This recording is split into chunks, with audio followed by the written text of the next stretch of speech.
Praise the Lord. இன்றைக்கான witness. இன்றைக்கு நான் உங்களோடு லூக்கா எழுதின சுவிசேஷம் 18ஆம் அதிகாரம் 10ஆம் வசனத்திலிருந்து சில வார்த்தைகளை நான் உங்களோடு பகிர்ந்து கொள்ள விரும்புகிறேன். 2 மனுஷர் ஜெபம் பண்ணும்படி தேவாலயத்துக்கு போனார்கள்.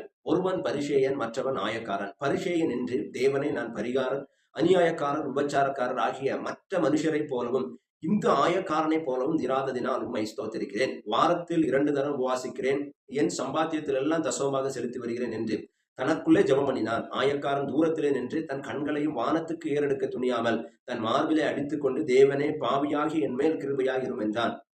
அவன் அல்ல, இவனை நீதிமானாக்கப்பட்டவனாய் தன் வீட்டுக்கு திரும்பி போனான் என்று உங்களுக்கு சொல்லுகிறேன். ஏனெனில் தன்னை உயர்த்துகிறவன் எவனும் தாழ்த்தப்படுவான், தன்னை தாழ்த்துகிறவன் உயர்த்தப்படுவான் என்றார். இடத்துல 2 பேரை ஜெபிக்க போகிறார்கள். ஒருவன் பரிசேயன், இனி ஒருவன் ஆயக்காரன். இந்த பரிசேயன் ஆண்டுடைய சமூகத்தில் போய் எப்படி ஜெபிக்க அப்படின்னா, நான் எல்லா விஷயத்திலையும் பெர்ஃபெக்டா இருக்கிறேன், என்கிட்ட எந்த குறையுமே இல்லை, நான் தசமமாக கொடுக்கிறேன், உபவாசிக்கிறேன், ஜெபிக்கிறேன், என்னிடத்துல எந்த குறையுமே இல்லைன்னு சொல்லி தன்னுடைய சுய நீதியை ஆண்டுடைய சமூகத்துல இவன் சொல்லுகிறான். இது சொன்னது மாத்திரம் இல்லாதபடிக்கு அந்த இடத்துல ஒரு ஆயக்காரன் ஜெபிக்க வாரான் பாருங்க. அந்த ஆயக்காரனை கம்பேர் பண்ணி சொல்லுதான், அந்த ஆயக்காரனை ஜட்ஜ்மெண்ட் பண்ணுதான், நீதிகரிக்கிறான். இவன் ஒரு பாவி, இவனை மாதிரி நான் கிடையாது, இவனை விட நான் பெர்ஃபெக்டா இருக்கிறேன்.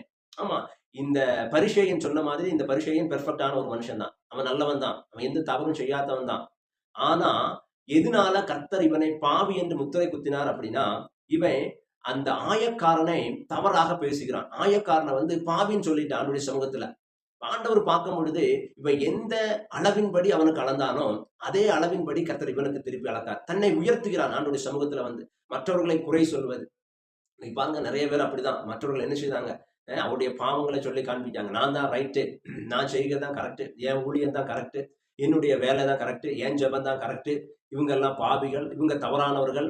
மனுஷர்கள் பார்க்கும் பொழுதும் அது இவங்க செய்வது ரொம்ப பெர்ஃபெக்டாகவும் தெரியலாம். இவங்க அந்த சுய நீதியில சொல்லலாம். ஆனா ஆண்டவர் மனிதனுடைய முகத்தை பார்ப்பவர் அல்ல, இருதயத்தை பார்க்கார்.